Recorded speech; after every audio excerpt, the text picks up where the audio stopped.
If you haven't already, be sure to check out my video, Doctor Who Resolution Broke Me. The title is not as melodramatic as it sounds. It's nothing like, say, an Patron or Bowlestrek video. It tries to be as impartial as possible, and this is not a jab at those two, it's not of that ilk. Truth be told, this is not the worst Doctor Who episode I've ever seen, but there's a lot in it that frustrates me, and ultimately it serves as a display of how far Doctor Who has strayed from the show I once cared about. See, for me and many others, Doctor Who's core appeal is the monsters, and it's as clear as ever in Resolution that humanizing the enemies of the Doctor is something that Chris Chibnall is more into, be it characterization or how they're represented visually. Truth be told though, it's not my intention to take every idea from Resolution and just take them round a back alley and stomp on them. There are ideas that I liked in there. However, the episode is not as interested in these ideas as I am, because it wants to be contemporary yet at the same time wants to stick to formula. So my core positive thing to say about Resolution is that there is enough material here to fit into a short serial. However, a lot of that potential is glossed over with narration and background jokes. But there are ideas that are interesting.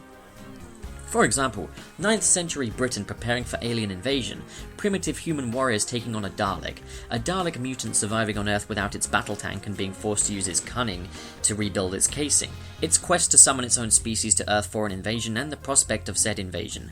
There is structure to this narrative that is relatively well thought through, but obviously there are going to be some questions that go with it.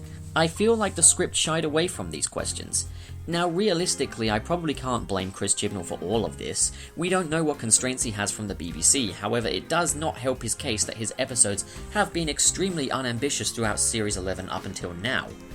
So I can't exactly say, "Oh, here's how I would have done it in his shoes," because I don't truthfully know what it's like to be in his shoes, but what the BBC are demanding of him, and how much say he actually gets, we don't know that, which is why I'll always clarify, no critical video I make about this is an attack on him personally, or anything of that nature. Now the trouble is, when you try to take this many set-piece ideas and cram them all into one special without questioning the story potential in each idea, you end up with a special that doesn't really do enough of anything.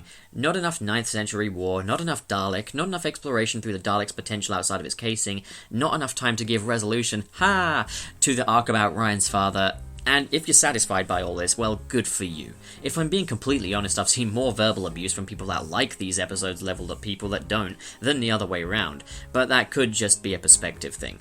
Honestly though, it's absolutely pathetic when people try to imply that they're above others because they have nothing constructive to say, and that applies to both sides of the fandom. So detractors with nothing positive to say, and those that willingly bend over to whatever the BBC offers them, no matter how insufficient it is. Now, I'm a fan of Russell T Davies, but even in the best of stories, I can consider some constructive criticism. Nothing is perfect. And can we stop acting like pining for a bygone era when it comes to these shows is something to be frowned upon? It's totally understandable. I can't say, yes, Russell T Davies is factually better than Chris Chibnall, because it's not a fact, it's an opinion. If I'm being totally honest, Resolution is my favourite episode of Series 11, although I did like Rosa for its strong sense of tension with a much more human threat. Resolution in part thanks to Nick Briggs, who gave me just a tiny taste of what I watched Doctor Who for. And honestly, I do quite like the Recon Daleks design. It's got a trashy appeal to it. I feel like if Chris Chibnall wants to get the ratings as high as they were during the Russell T Davies era of Doctor Who, he needs to understand the huge appeal for audiences in the monsters. Trump parodies, tame car chases, and brief appearance, and I mean brief, from men with teeth on their face are not what gets general audiences tuning into Doctor Who. Let's not forget the key to keeping people watching: a good cliffhanger. For Pete's sake, standalone stories don't really cut it these days. Everything is serialized these days. If you want to be an amazing writer and turn in a standalone episode, then fine, but I really think Doctor Who is the kind of thing that would really benefit from a more serialized or even anthology structure. So, the resolution, would surely be to offer audiences more time to enjoy the B-movie monster sideshow that, let's face it, Doctor Who is supposed to be, and actually allow the potential story ideas to be actual stories.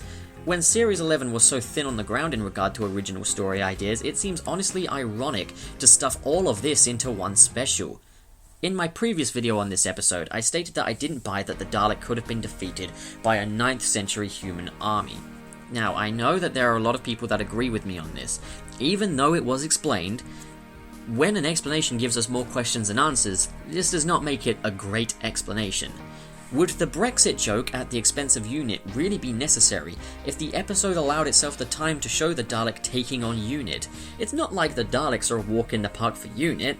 They could have just showed the Dalek absolutely body them like it did the army in that one brief sequence. It's not like it would get repetitive. Seeing Daleks kill people never gets old. It's why they're as popular as they are. Having the Dalek spend so much time outside of its casing might not have made the Dalek's appearance feel so unsubstantial if there were more time to spend with the Dalek in its casing. There are so many good ideas that I don't want to discount completely, so here's how restructuring Resolution into a short serial of 45-minute long episodes could really fix the story. In Part 1, we do not follow the Doctor and the Companions yet. We are going for a Dr. Light story, which I know can be successful or unsuccessful, but let's face it, when you're in 9th century Britain, it's basically Game of Thrones, so people could watch Game of Thrones, basically. We spent the entire episode in the 9th century Britain as they confront the Dalek, but we have this extra time. We have time to explain why the Dalek was alone and how it was defeated by the warriors, but in a way that answers the questions properly. We see that the Dalek has fallen out of a conquest on another planet, damaged and compromised. The fall to Earth has only weakened it further, making it fairer fight for the 9th century warriors. With its weapon systems not, the Dalek must use its cunning to survive, and use Earth materials to fashion new weaponry. We could also get to know and care about these warriors some more, and understand more about their numbers and weaponry. It would be exciting to see how humans in the 9th century handle an encounter with an alien when there's no Doctor present. This alone is an interesting episode you could fill 45 minutes with. This would also mean that we get to see the Dalek in its original form, albeit damaged. After the Dalek's final defeat, the mutant is sealed in stone. The episode ends with a flash forward to today, and much of the stone has eroded and you see a tentacle wiggling its way out. Cut to black. Good old-fashioned Doctor Who cliffhanger. We enter Part 2 with the archaeologists uncovering the Dalek mutant, and we spend the 45-minute run with it possessing her like it does in the actual episode, and the Dalek's communications with the Doctor, while also having some more time freed up to make the subplot with Ryan's dad count. However, we make it less clear that Ryan's father is interested in Ryan as a person, and, a bit of bait and switch, for this by having him want to involve Ryan in some kind of scheme, be it corporate or personal project. Something that makes it appear like it's more for personal gain, to make his arc less predictable and soapy. We also get to spend more time with the Dalek at the Black Archives to see more of what it finds that are actual Dalek weaponry, as opposed to implying that the Dalek would build as much of its casing as it did in the Sheffield scrapyard. The Dalek would make it to the Sheffield scrapyard, and the cliffhanger would be the ending of this episode with the Dalek confronting the Doctor in its brand new casing. I mean, ending an episode on that kind of note, on that kind of moment, is always a winner, surely. The third and final part is where everything goes down. UNIT finally come to the rescue but are defeated by the Dalek. We see the Daleks attempt to contact its own kind, because there's 45 minutes to work with, and we don't have to rush to the conclusion where we can have the Doctor concoct a scheme involving a microwave to disable the Dalek's casing, but we take a longer road to get there with an explanation for the Dalek to be weakened when the Doctor faces it. Perhaps a UNIT weapon successfully slows the Dalek's reflexes and weaponry.